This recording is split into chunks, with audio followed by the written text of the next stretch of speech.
Welcome to Alligator Preserves, everyone. I am your host, Laurel McHargue, and as always, I have a fascinating guest with me today. Her name is Kitty Arceneaux. Kitty, welcome to Alligator Preserves. Thank you for having me today. You are so very welcome today, and it's quite a day. It's 0 degrees here in Colorado, but you're not in Colorado. You're in a warmer place, I think. Well, yeah, I'm warmer than you. We are 34, which is real cold for us. And we're supposed to have like a wintry mix tonight. Yeah. So, yeah. It it is winter. It's January 20th.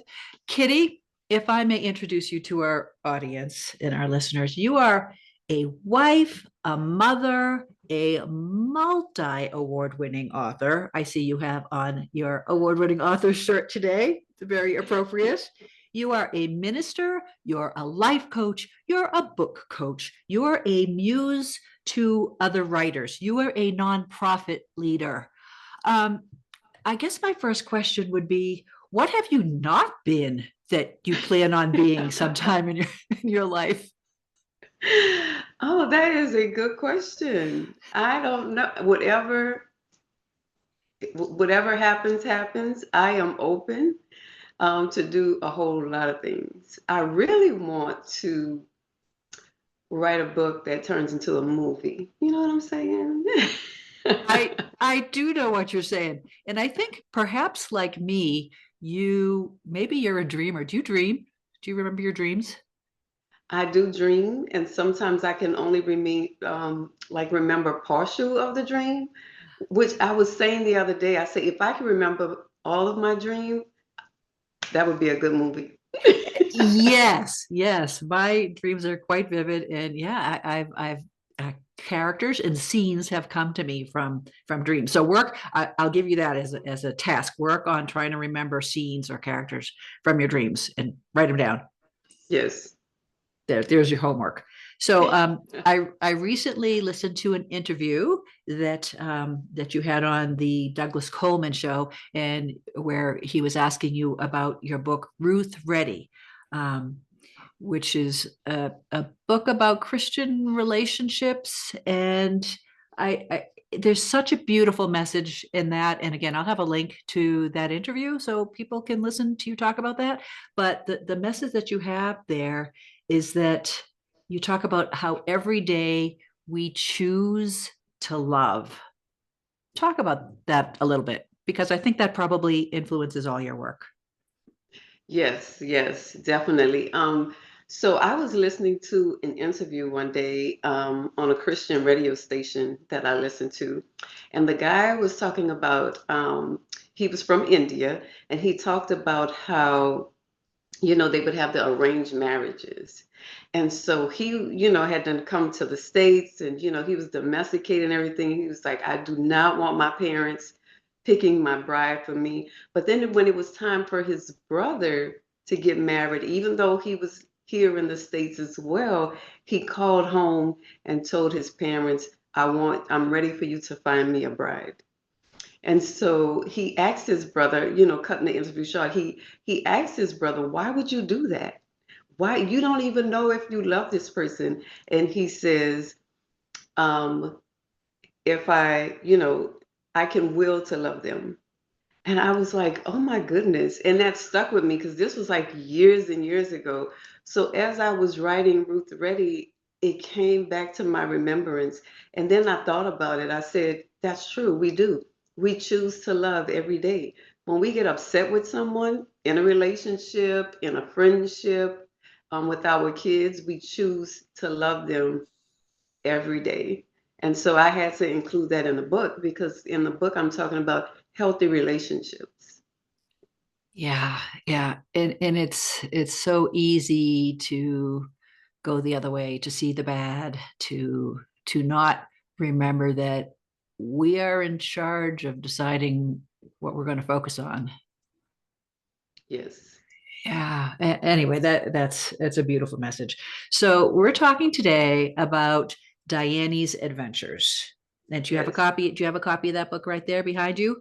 do. I Yeah, do. there we go. Show our listen and our listeners go to the YouTube channel to see this if you would like. Diane's Adventures is about a 9-year-old girl. Tell me, as I was reading through this, how much of Diane is you at 9 years old? Oh my goodness. I didn't think about that until after I wrote the book. Because at 8 years old, that's when I really started writing. I was 8 years old and I was writing poetry and short stories, right? Of course, journaling. But in that, I started writing poetry and I started writing short stories because my imagination was just bright and bold and, colorful. Like your sweater. I love your sweater. Thank you. Um, and so as a kid, we're so inquisitive. I know I was. I wasn't the inside. I wanted to be outside. And so, just thinking about the adventures that she's on, I was out there. Some of my family say, you just talk to anybody, because that was me. I would just go around talking to anybody, just meeting friends everywhere.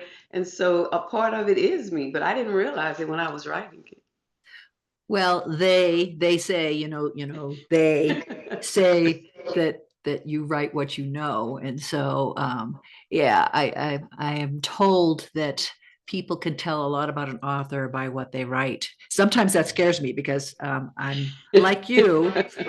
Yeah, I'm a multi-genre author as well, and some my short stories tend to go a little dark. But as you could probably tell, I'm not really a dark person, but somehow my muse takes me to strange places when I do my short stories. I understand. I understand. But Mine just haven't been published. okay, well then I appreciate your little hint there that yeah that I'm not totally wrong. Sometimes we can have angels and demons. Yes, Yes. yes. Yeah. So Diane um, wants to learn and experience so much outside her comfort zone. So many people don't do that. Why do you think people are afraid to challenge themselves? I think that happens once we get older. As we get older. If you just sit back and look at kids, they're like trying all kind of things and very inquisitive about things, and they'll pick up bugs and just they just want to be everywhere. But as we get older, I think we become more cautious and we become, I don't know, I guess letting the naysayers stop us from doing a lot, because they say you shouldn't do that. And they say, and so it kind of backs us up a little bit. Even if we want to do it, it kind of backs us up just a little bit. Have you stopped doing anything that you used to do? I probably have. I I'm probably thinking, have. I'm thinking, I'm pretty sure I'm older than you are. I remember I used to do handstands all the time, and Oh, goodness. I used to not think twice about going ice skating, and and then you get information from your doctor, and you're like, I don't want to fall on ice, and slowly some things you well you wear a helmet then, and I did make myself go ice skating recently, and it was Oh, a blast. I don't know. see? I'm sure I have, yeah, I have stopped doing some things as I got older. Um, and some of it was, when you go from that adolescent stage to the teen stage, of course, some things they consider, oh, that's not cool anymore. And so you don't want to be the weirdo that's doing it. And some things I kept, like I love playing jacks and I love board games and I love, things like that that people might say, we don't do that. And I'm like, but I love it. Yeah. So you're evolving. Yes. Yes, we have to. And so what new things can we add to your list of who you are and what you do? Well, one of the new things was Diani's adventure, because I never did a chapter book for kids before. And inside the book, I have pictures and everything. And so that was real challenging for me because it was supposed to be a children's book, the children's book where you have the big bright colors. And but when I was writing it, I just kept going and going and going. And I'm like, okay, this isn't a children's book. What's going on here? And so I had to do a little research, you know, and found out that, oh, there's illustrated chapter books. Yeah. And so that's when I went full force with it. So that's Yes. one thing I did that was out of my comfort zone. Did you do the artwork? Who did the artwork? No, I have a friend Oh, that actually lives in Pakistan. We're like oh, we talk like through, the phone and stuff. yeah. And she does amazing work. And my daughter actually drew the face of Dyani. Ah, Because she is an artist herself, but she just didn't have the time, with work and life and this, that, and other. But she drew the face. And so when I talked to Quindil, I said, can we keep the face? And you just do everything else. And she says, most definitely. And so she did all of the illustrations. And all I did was say, I just gave her like pieces of the chapter. yeah. And she's amazing. She did a beautiful job. And so this is for it's not a children's picture book. It's a age 7-ish, 7 through 10 maybe, or I would say like 8 to 12. 8 to 12. And Hmm. and I would say and older, but we'll get to that message. So Yes. Diane Diane wants to learn about new traditions, new food, new languages, and in each of the chapters, she meets a different friend. Her mom takes her out into the big city, and of course, in big cities, you have multi-cultures. So she meets someone from Brazil, China, Mexico, Egypt, Africa, Italy, Iran, Japan. Have I missed any? Egypt. Egypt, yeah. And with each of these individuals she meets, she probably like you were as a youngster, goes up to the person and asks questions and then listens and learns and wants to and is challenged by the difficulty of the language. Um, the letters are they're graphics, right? And they're not Yeah. ABCs like we know them. So yeah, in just a few days out in the city, she's able to accomplish so much. Have you had an experience like that where you interacted with people just by going up to them and learning something new about them? Years ago, not like a lot of people, but like when you're in a setting like at festivals, Yeah. the marketplace, things like that. Yes, I go up to people and I ask them, about their culture, and I might ask them about the foods that they have and things like that. So not recently, but definitely in the past I have by going to, like I say, festivals. I'm in New Orleans. We have all kind of festivals, and people come from all over. I've been to New York before, but yeah, that hasn't been taken away from me. Like starting a conversation with someone, I can start a conversation with anyone. And so, yes, I can say that's a part of me. I understand that. And you know what? I've never been to New Orleans. I need to make Come. I need to make a trip. I definitely do. So one of Diane's meetings is with an artist who's painting, and the artist welcomes her and has her do a little painting herself. And there's an incident. Can you describe what happens in the incident and what Diane learns from that? So in the incident, she wastes some of the paint. She drops some of the paint, and she is like so nervous, right? Because, you know, oh my God, I waste this paint.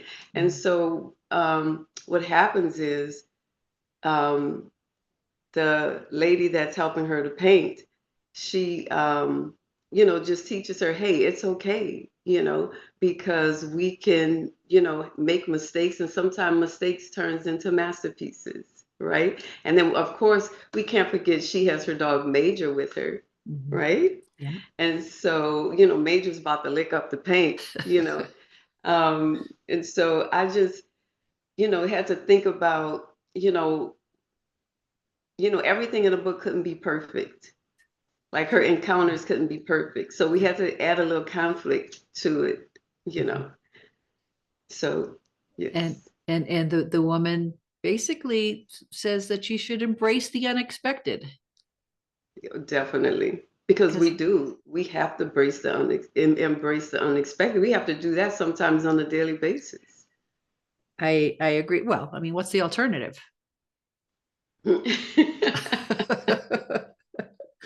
So, speaking of unexpected, embracing them, were you surprised by anything when you were writing this book? Did anything surprise you? Sometimes when I'm uh, writing scenes, my characters will say something or do something that will just I didn't plan it, but all of a sudden there it is. Let me see. I think I was just, I was surprised doing the research of it because what I did was I wrote down all of these countries and, how I wanted them to be and, you know, who I wanted her to meet and things like that. And then learning some of the stuff that I did, I was like, oh, I have to add that in there. Especially like with the Chinese boy that she meets. I was like, what can I want her to meet somebody from China. Yeah. I want it to be authentic. I want it to be, and I'm researching it and I'm like, juggling? Really? That was like an ancient tradition in China. I had no clue. And so I'm like, he has to juggle, right? So it was just a lot of things was surprising in the research part of it that allowed me to put the words together to make it not just entertaining, but educational at the same time. It absolutely, definitely was. And you say that this is I don't know, maybe age 8 to 12, but I would say that this has a much broader audience because again, kind of like what we were talking about, embracing the unexpected and being open to new things and challenging yourself. I think this is I think we all need to do these things. Am I wrong? Yes. No, not No, wrong. you are absolutely correct. And I did a book focus group. That was something different and something new. I was so nervous because that was something I never did. I researched it to find out, has anybody ever done a book focus group before? And I couldn't find it anywhere. And so I said, okay, God must have downloaded that in me. So I went with it. But these kids today, like, they can be so cruel. And I'm like, but I'm going to gather these girls together and I'm just going to see. And so I did the book focus group and they went through the chapters. I gave them like a sheet where they had to write down, answer different questions in reference to that chapter and give suggestions and things like that. These girls were amazing. And they were up to 16 years old. And so even the 16-year-olds was like, I love this book. Like, I can't wait to get my copy. And they gave me so much feedback. And I did go back and make some changes based on their feedback. You know, one of the feedbacks was because Major was always in there, right? And they say, well, she's not taking Major on any adventures with her. Let's make note of that. And so, of course, we take Major on some of the, adventures. So that was just one of the things. But look, I have a stack like this of feedback from them, and I loved it. And so I didn't tell them that I did the feedback that they gave me. So once they received the book and they get to read it again, they were like, you added this and you added that. And then on top of that, inside the book, I don't know if you saw that, but right after the table of contents, I put what they said while we were there. And so that was a surprise for them as well. And I have their ages there. And it's like just a clip of their feedback. So that was a good addition too. That makes it so special. What a gift to give those young people Yes. to know that they had a part of helping an award-winning author create create create something new, which is amazing. I, critique groups. I mean, you talk about the group that you have. It's like a critique group, really, and I applaud you for being able to accept their feedback. And again, some authors, and I'll say this to all aspiring authors out there, if you can't take feedback from people who you want to read your book, then um, Don't write don't it. write it. Or better yet, don't publish it. don't don't publish it. Right. I have a ton of feedback right now. I'm in a critique group, and it's amazing, kind of like what you said, right? There was Major the dog, but somehow you forgot about him or he disappeared, and your readers like, I love this character, I want more of this character, so bring him back. And you did that. Oftentimes I think as authors, know what we want to say, and there's a lot in our heads, and maybe we don't get it out enough, or and a reader will pick those things up. And so Yeah. yeah, Because I know one of my problems is I'm trying not to be too wordy. yeah. And so I'm always like, okay, take that out. No, put this in. No, and so sometimes it can be, where, well, why didn't you do this? Or why didn't you? Because I was trying not to be too wordy, but I've never been a part of a critique group before, but I love that concept because I love, like the reviews that we get. I go back, I'll wait a while, and then I'll go on Amazon to read the reviews or on Goodreads to read the reviews. And I was surprised with Ruth Reddy that even the bad reviews did not bother me. I was like, okay, maybe I could have thought about that. You know, I call them bad reviews because they're like three and under.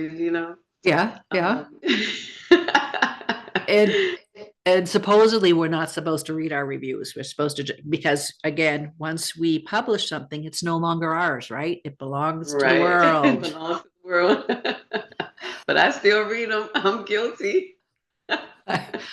I know. We all have that little bit of ego in us, or sometimes a big bit of ego, as the case may Yes. be. So many of your books, as I learned, are Christian themed.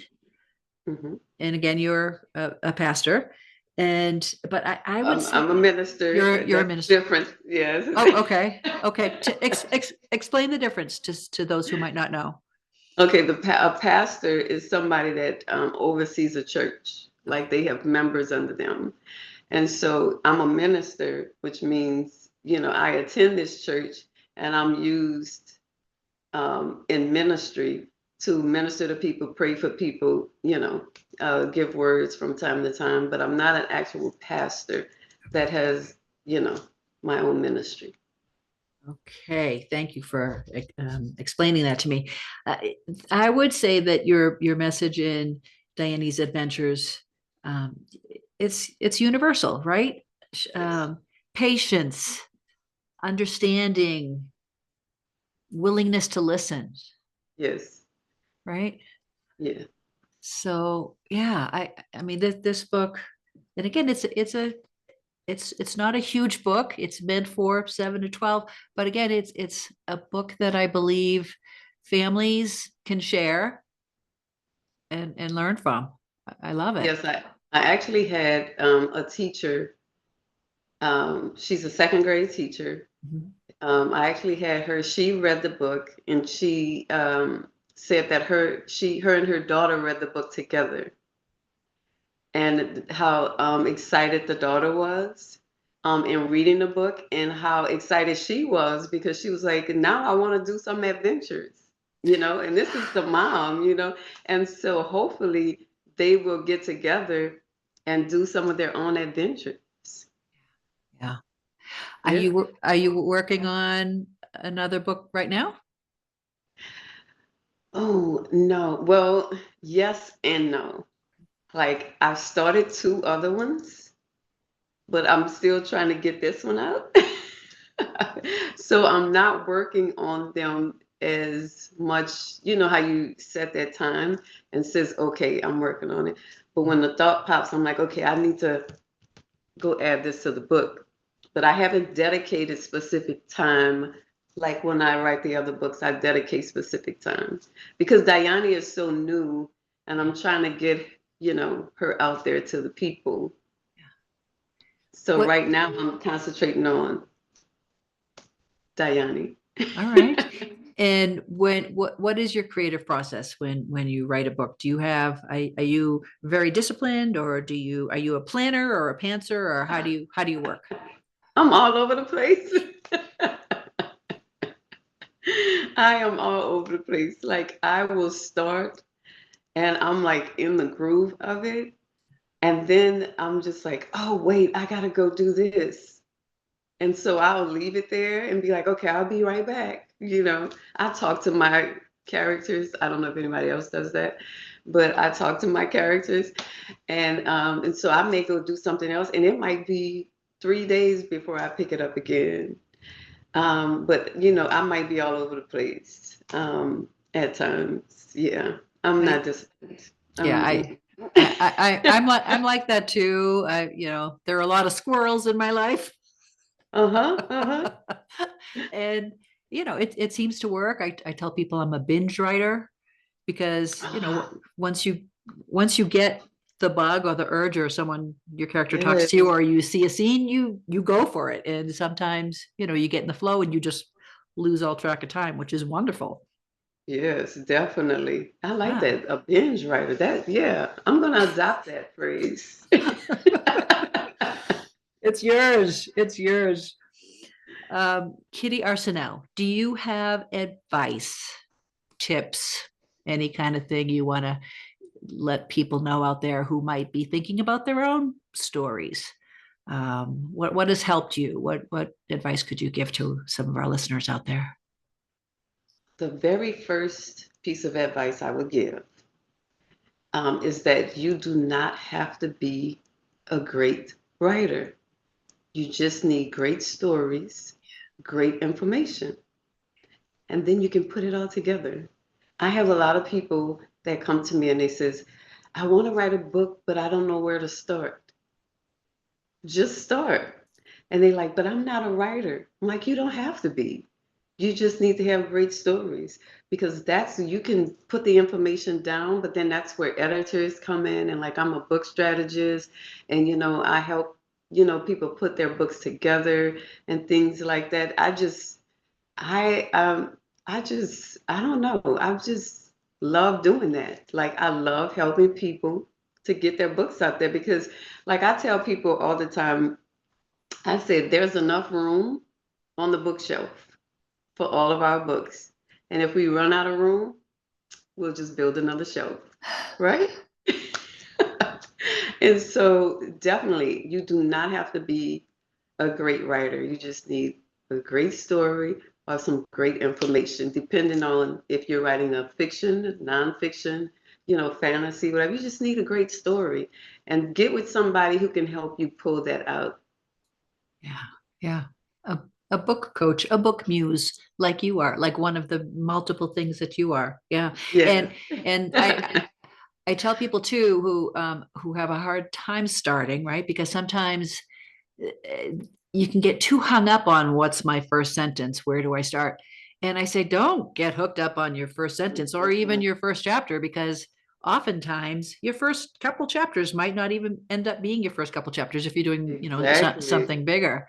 And you don't have to write things in order, right? I mean, if That is definitely me. Like when I was writing Ruth Ready, nothing was in order. And so I just wrote and then I had to go back later and says, oh no, this should be chapter 2. Oh no, this should be chapter 4. Like, and so I tell people that when I'm helping them, they're like, yeah, but I want to work chapter by chapter. And I'm like, you'll be 10 years writing a book, trying to go chapter by chapter, just write, and then we can figure out where it goes, you know. So I had one lady, she had 15 pages. She said, "This is all I have." And by the time we finished, I think her book has like 100 pages. Wow, wow. That's Yeah. fabulous. Yeah, because if a scene comes to me or a character says something to me when I'm out on my walk and I carry my phone with me everywhere and I use that voice app, that voice memo Yes. thing, I Isn't that will the write, best? yeah, write that scene, write that piece of dialogue, whatever it is, and then you'll figure out where it goes. Some people, if you know how your book is going to end, you can go ahead and write the ending. You could do that. It's legal. No one's going to arrest you.